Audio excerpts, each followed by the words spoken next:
नमो नारायण। राधे राधे। अब हम गीता के अंतर्गत परमहंस गीता के दूसरे प्रकार के परमहंस गीता की बात करते हैं, जो हंस गीता के नाम से प्रसिद्ध है। यह हंस गीता महाभारत के शांति पर्व में पितामह भीष्म और धर्मराज युधिष्ठिर की वार्ता के अंतर्गत भी प्राप्त होती है। इसमें साध्य गण नामक देवताओं को हंस रूपी भगवान द्वारा मोक्ष धर्म का तत्व समझाया गया है। प्रायः सभी उपदेशक सदाचार विषयक तथा स्वरूपयोगी है। यह इसमें सत्य भाषण और इंद्रिय संयम आदि को ही सार बताकर मोक्ष का हेतु बताया गया है। इस हंस गीता के अंतर्गत युधिष्ठिर कहते हैं, युधिष्ठिर ने भगवान से पूछा है, पितामह से पूछा है भीष्म से, उसकी चर्चा हम आपके बीच करते हैं, जिसका अभ्यास करने से समस्त गीता सार का अनुभव हो जाता है। इस व्यक्ति से पूर्णतः समझना पड़ेगा, समझेंगे तो आपके जीवन का उद्धार होता है। युधिष्ठिर ने पितामह भीष्म से पूछा है, पितामह, संसार में बहुत से विद्वान सत्य, इंद्रिय संयम, क्षमा और प्रज्ञा माने उत्तम बुद्धि की प्रशंसा करते हैं। इस विषय में आपका क्या मत है? इस बात को सुनकर महात्मा भीष्म पितामह कहते हैं, युधिष्ठिर, इस विषय में साध्य गणों का हंस के साथ जो संवाद हुआ था वह प्राचीन इतिहास में आपको सुनाता हूँ। एक समय की बात है कि नित्य अजन्मा प्रजापति स्वर्ण में हंस का रूप धारण करके तीनों लोक में विचरण कर रहे थे। घूमते घूमते वे साध्य गणों के पास जा पहुँचे। जब महात्मा साध्य गणों के पास हंस रूप में पहुँचे तो उस समय साध्यों ने उनसे पूछा, जो भगवान के साधन में मस्त थे, कि हे हंस, हम लोग साध्य देवता हैं और आपसे मोक्ष धर्म के विषय में प्रश्न करना चाहते हैं, क्योंकि आप मोक्ष तत्व के ज्ञाता हैं। यह बात तो सर्वत्र विदित है। महात्मन, हमने सुना है कि आप पंडित और धीर वक्ता हैं। पतत्रिन, आपकी उत्तम वाणी का सर्वत्र प्रचार है। हे पक्षी प्रवर, आपके मत में सर्वश्रेष्ठ वस्तु क्या है? आपका मन किसमें रमता है? पक्षराज खगश्रेष्ठ, समस्त कर्मों में से जिस एक कार्य को आप सबसे उत्तम समझते हो, जिसके करने से जीव को सब प्रकार के बंधनों से शीघ्र छुटकारा मिल सके, उसी का उपदेश हमसे कीजिए। इस प्रकार जब साध्यगणों ने प्रश्न किया है तब हंस ने कहा है, हे अमृत भोजी देवताओं, मैं तो सुनता हूँ कि तप, इंद्रिय संयम, सत्य भाषण और मनोनिग्रह आदि कार्य ही सबसे उत्तम हैं। हृदय की सारी गांठें खोलकर प्रिय और अप्रिय को अपने वश में करें, अर्थात उनके लिए हर्ष एवं विषाद न करें, किसी के मर्म में आघात न पहुंचाएं, दूसरों से निष्ठुर वचन न बोलें, किसी नीच मनुष्य से अध्यात्म शास्त्र का उपदेश न ग्रहण करें तथा जिसे सुनकर दूसरों को उद्वेग हो, ऐसे नरक में डालने वाली अमंगलमयी बात भी मुँह से न निकालें। वचन रूपी बाण जब मुँह से निकल पड़ते हैं तब उनके द्वारा विधा गया मनुष्य रात दिन शोक में डूबा रहता है, क्योंकि वे दूसरों के मर्म पर आघात करते हैं। इसलिए विद्वान पुरुष को किसी दूसरे मनुष्य पर वाग बाण का प्रयोग नहीं करना चाहिए। दूसरा कोई भी यदि इस विद्वान पुरुष को कटुक वचन कहे, बाणों से चोट पहुंचाए, उसे भी शांत रहना चाहिए। जो दूसरों को क्रोध करने पर भी स्वयं बदले में प्रसन्न रहता है, वह उसके पुण्य को ग्रहण कर लेता है। अब कोई आपके सामने क्रोध करे तो आपको क्रोध नहीं करना चाहिए, ऐसा करने उसका पुण्य आपके पास आ जाता है। कोई मुझे गाली दे, जो बदले में मैं कुछ नहीं कहता हूँ, कोई मार दे, उसे मैं क्षमा करता हूँ। कोई श्रेष्ठजन क्षमा, सत्य, सरलता और दया को ही उत्तम बताते हैं।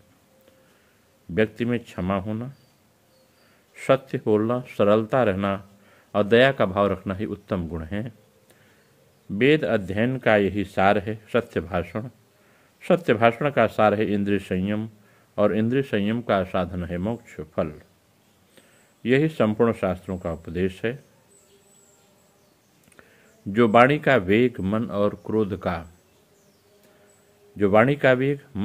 का वेग, तृष्णा का वेग तथा पेट और जन्नेन्द्रिय का वेग, इन सब प्रचंड वेगों को सह लेता है, उसी को मैं ब्रह्मवेत्ता और मुनि मानता हूँ। क्रोधी मनुष्यों से क्रोध न करने वाला मनुष्य श्रेष्ठ है। असहनशील से सहनशील पुरुष बड़ा श्रेष्ठ है। मनुष्येतर प्राणियों से मनुष्य ही बढ़कर है तथा अज्ञानी से ज्ञानवान ही श्रेष्ठ है। जो दूसरे के द्वारा गाली दी जाने पर भी बदले में उसे गाली नहीं देता, उस क्षमाशील मनुष्य का दबा हुआ क्रोध ही उस गाली देने वाले को भस्म कर देता है और उसके पुण्य को भी ले लेता है। जो दूसरों के द्वारा अपने लिए कड़वी बात कही जाने पर भी उसके प्रति कठोर या प्रिय कुछ भी नहीं कहता, वह किसी के द्वारा चोट खाकर भी धैर्य के कारण बदले में न तो मारने वाले को मारता है और न उसकी बुराई चाहता है। उस महात्मा से मिलने के लिए देवता भी सदा लालायित रहते हैं। पाप कर्म करने वाला अपराधी अवस्था में अपने से बड़ा हो या बराबर, उसके द्वारा अपमानित होकर मार खाकर और गाली सुनकर भी उसे क्षमा ही कर देना चाहिए। ऐसा करने वाला पुरुष परम सिद्धि को प्राप्त होता है। यद्यपि मैं सब प्रकार से परिपूर्ण हूँ, मुझे कुछ जानना पाना शेष नहीं है, तो भी मैं श्रेष्ठ पुरुषों की उपासना सत्संग करता रहता हूँ। मुझ पर न तृष्णा का वश चलता है न रोष का। मैं कुछ पाने के लिए लोभ से धर्म का उल्लंघन नहीं करता और न विषयों की प्राप्ति के लिए कहीं आता जाता हूँ। कोई मुझे शाप दे दे तो भी मैं बदले में उसे शाप नहीं देता। इंद्रिय संयम को ही मोक्ष का द्वार मानता हूँ। इस समय तुम लोगों को एक बहुत गुप्त बात बता रहा हूँ, सुनो। मनुष्य योनि से बढ़कर कोई उत्तम योनि नहीं है। हम मनुष्य जो मनुष्य योनि प्राप्त किए हैं, इससे कोई उत्तम योनि नहीं है।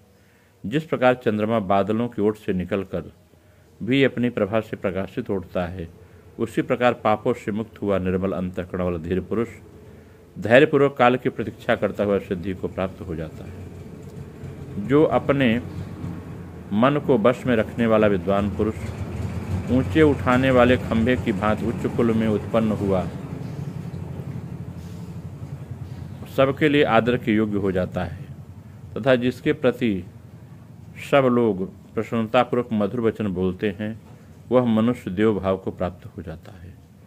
किसी से ईर्ष्या रखने वाले मनुष्य जिस तरह उसके दोषों का वर्णन करना चाहते हैं, उस प्रकार उसके कल्याण में गुणों का बखान करना नहीं चाहते हैं। जिसकी वाणी और मन सुरक्षित होकर सदा सब प्रकार से परमात्मा में लगे रहते हैं, वह वेद अध्ययन, तप और त्याग इन सब के फल को पा लेता है। अतः समझदार मनुष्य को चाहिए कि वह कटु वचन कहने या अपमान करने वाले अज्ञानियों को उनके उक्त दोष बताकर समझाने का प्रयत्न न करे, उसके सामने दूसरे को बढ़ावा न दे, उस पर आक्षेप करके उसके द्वारा अपनी हिंसा न कराए। विद्वानों को चाहिए कि अपमान पाकर अमृत पीने की भांति संतुष्ट हो, क्योंकि अपमानित मनुष्य पुरुष तो सुख को सोचता है, किंतु अपमान करने वाले का नाश हो जाता है। क्रोधी मनुष्य जो यज्ञ करता है, दान देता है, तप करता है, उसका जो हवन हो करता है, उसके उन सब कर्मों के फल को यमराज हर लेते हैं। क्रोध करने वाले का यह किया हुआ सारा परिश्रम व्यर्थ हो जाता है। हे देवेश्वरों, जिस पुरुष के उपस्थ उदर, दोनों हाथ और वाणी ये चारों द्वार सुरक्षित हैं, वही धर्मज्ञ है। जो सत्य, इंद्रिय संयम, सरलता, दया, धैर्य और क्षमा का अधिक सेवन करता है, सदा स्वाध्याय में लगा रहता है, दूसरे की वस्तु नहीं लेना चाहता, एकांत में निवास करता है, वह ऊर्ध्वगति को प्राप्त होता है। जैसे बछड़ा अपनी माता के चारों स्तनों का पान करता है, उसी प्रकार मनुष्य के उपयुक्त सभी सद्गुणों का सेवन करना चाहिए। मैंने तब सत्य से बढ़कर परम पावन वस्तु कहीं किसी को नहीं समझा है। मैं चारों ओर घूमकर मनुष्यों देवताओं से कहा करता हूँ, जैसे जहाज समुद्र के पार होने का साधन है, उसी प्रकार सत्य ही स्वर्गलोक में पहुँचने की सीढ़ी है। पुरुष जैसे लोगों के साथ रहता है, वैसे जैसे मनुष्यों का सेवन करता है, जैसा होना चाहता है वैसा होता है। जैसे वस्त्र जिस रंग में रंगा जाए वैसे हो जाता है, उसी प्रकार कोई सज्जन, असज्जन, तपस्वी अथवा चोर का सेवन करता है तो वह वैसा हो जाता है, अर्थात उस पर उसी का रंग चढ़ जाता है। देवता लोग सदा सत्पुरुषों का संग, उन्हीं के साथ वार्तालाप करते हैं, इसलिए वे मनुष्यों के क्षणभंगुर भोगों की ओर देखने को भी नहीं जाते। जो विभिन्न विषयों के नश्वर स्वभाव को ठीक ठाक जानता है, उसकी समानता न चंद्रमा कर सकते हैं न वायु। हृदय गुहा में रहने वाले अंतर्यामी आत्मा जब दोष भाव से रहित हो जाता है, उस अवस्था में उसका साक्षात्कार करने वाले पुरुष सन्मार्गगामी समझा जाता है। उसकी स्थिति देवता प्रसन्न होते हैं। किंतु जो सदा पेट पालते हैं, उपस्थ इंद्रियों के भोग भोगने में लगे रहते हैं तथा जो चोरी करने तथा सदा कठोर वचन बोलने वाले हैं, वे यदि प्रायश्चित आदि के द्वारा उस कर्मों के दोष से छूट जाएं तो भी देवता लोग उन्हें पहचान कर दूर से त्याग कर देते हैं। सत्य गुण से रहित सब कुछ भक्षण करने वाले पापाचारी मनुष्य देवताओं को संतुष्ट नहीं कर सकते। जो मनुष्य नियम पूर्वक सत्य बोलने वाले, कृतज्ञ और धर्मपरायण हैं, उन्हीं के साथ देवता स्नेह संबंध स्थापित करते हैं। व्यर्थ बोलने की अपेक्षा मौन रहना अच्छा बताया गया है। यह वाणी की प्रथम विशेषता है। सत्य बोलना वाणी की दूसरी विशेषता है। प्रिय बोलना वाणी की तीसरी विशेषता है और धर्म सम्मत बोलना है वाणी की चौथी विशेषता है। इसमें उत्तरोत्तर श्रेष्ठता ही है। तब साध्यों ने पूछा, हे हंस महाराज, इस जगत को किसने आवृत कर रखा है? किस कारण से उसका स्वरूप प्रकाशित नहीं होता? मनुष्य किस हेतु से मित्रों का त्याग करता है और किस दोष से वह स्वर्ग में नहीं जा पाता? हंस महाराज ने उत्तर दिया, देवताओं, अज्ञान ने इस लोक को आवृत कर रखा है। आपस के डाह ईर्ष्या होने के कारण इसका स्वरूप प्रकाशित नहीं होता। मनुष्य लोभ से मित्रों का त्याग करते हैं और आसक्ति दोष के कारण वह स्वर्ग में नहीं जा पाते। साध्यों ने पूछा, हंस महाराज, ब्राह्मणों में कौन एकमात्र सुख का अनुभव करता है? वह कौन ऐसा एक मनुष्य है जो बहुत के साथ रहकर भी चुप रहता है? वह कौन एक मनुष्य जो दुर्बल होने पर भी बलवान है? इनमें कौन ऐसा है जो किसी के साथ कलह नहीं करता? हंस महाराज ने उत्तर दिया, देवताओं, ब्राह्मणों में जो ज्ञानी है एकमात्र वही परम सुख का अनुभव करता है। ज्ञानी ही बहुतों के साथ रहकर भी मौन रहते हैं।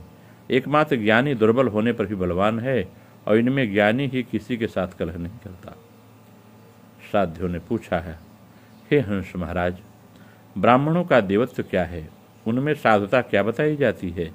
उनके भीतर साधुता और मनुष्यता क्या मानी गई है? हंस महाराज उत्तर देते कहते हैं, हे साध्यगणों, वेद शास्त्र का स्वाध्याय ही ब्राह्मणों का देवत्व है। उत्तम व्रतों का पालन करना ही उनमें साधुता बताई जाती है। दूसरों की निंदा करना ही उनकी असाधुता है और मृत्यु के प्राप्त होना ही उनकी मनुष्यता बताई गई है। भीष्म कहते हैं, हे महाराज युधिष्ठिर, ऐसा कहकर नित्य अविनाशी परमदेव भगवान ब्रह्मा साध्य देवताओं के साथ ही ऊपर स्वर्गलोक की ओर चले गए। सर्वश्रेष्ठ अविनाशी देवाधिदेव ब्रह्मा जी के द्वारा प्रकाश में लाया हुआ यह पुण्यमय तत्व ज्ञान यश और आयु की वृद्धि प्रदान करने वाला है तथा यह स्वर्गलोक की प्राप्ति निश्चित कराना इसका साधन है। इससे व्यक्ति स्वर्गलोक की प्राप्ति करता है। हे युधिष्ठिर, इस प्रकार साध्यों के साथ जो हंस का संबंध हुआ उसका मैंने तुम्हारे सामने वर्णन किया है। यह शरीर ही कर्मों की योनि है और सद्भाव को ही सत्य कहते हैं। इस प्रकार जो इसे धारण करेगा वह मोक्ष को प्राप्त करता है। नमो नारायण। राधे राधे।